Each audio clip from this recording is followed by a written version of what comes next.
Okay, the associative property of multiplication. Here is, in a nutshell, the associative property of multiplication. Okay, if I have two numbers like 2 times 3, and I multiply it by a third number like 5. Okay, I'm multiplying three numbers together, and the question is, do I multiply the 2 times 3 first to make 6? And then I get 6 times 5 equals 30? Or do I instead multiply the 3 times 5 first? Oh yeah, obviously we get the same number either way, right? All that matters is the total multiplication. The order doesn't. But this is third grade and we need to talk about this stuff, and like everything else, we need to give it a name. We call it the associative property of multiplication because associate means group. It doesn't matter how you group up your multiplication, so long as you do it all correctly, you will get the same product in the end. So let's take a look at understanding the associative property of multiplication. Complete the equation. 3 times 18 is the same thing as 3 times 2 times 9.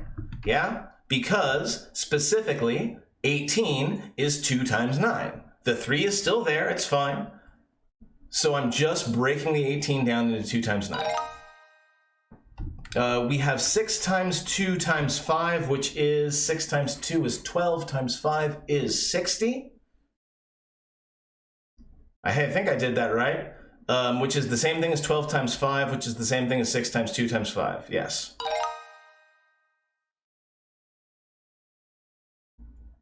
That's just copy paste, right? This problem right here, I kind of like because it's super duper easy. It's just copy paste, but it's giving the student an idea of how to use parentheses, right? These parentheses mean, do me first.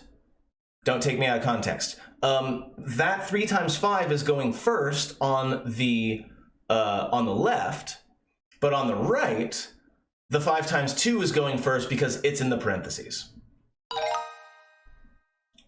12 times 4 is 6 times 2 times 4, and that's that.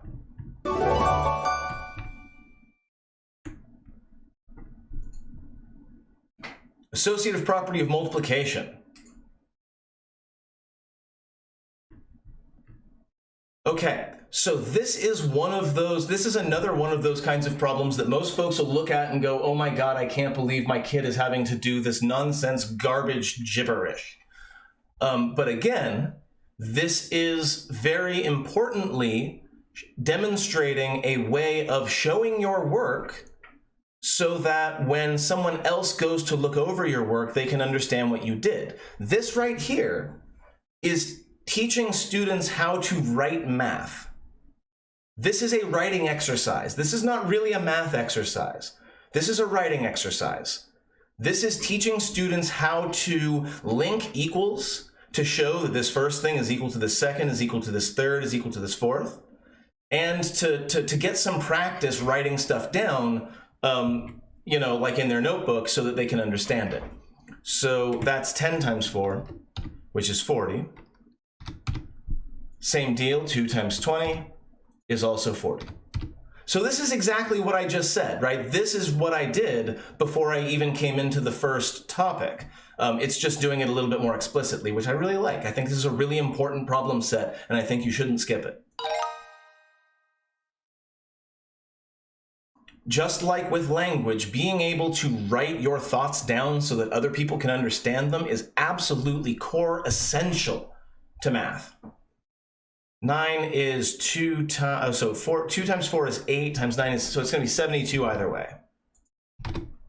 4 times 2 is 8 times 9 is 72. Okay, just double checking. It's been a long day. I could very easily make some very basic mistakes and look very silly.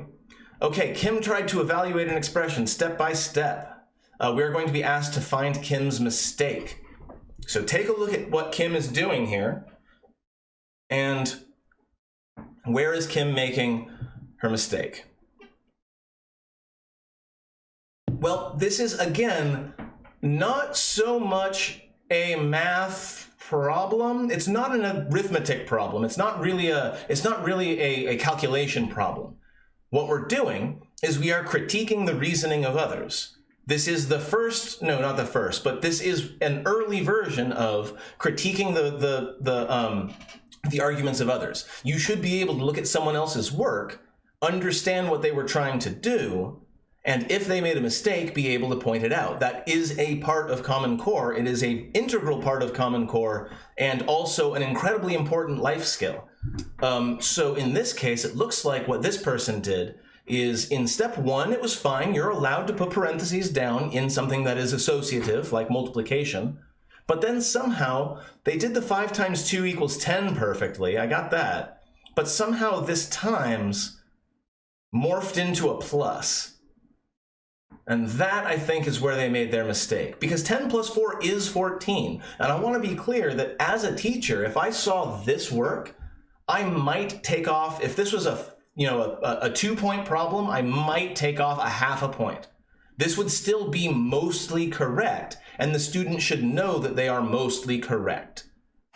Being able to point out mistakes and errors without being a jerk about it is kind of important as an educator. So it's step 2 that she made her mistake, and it is a very understandable mistake to make.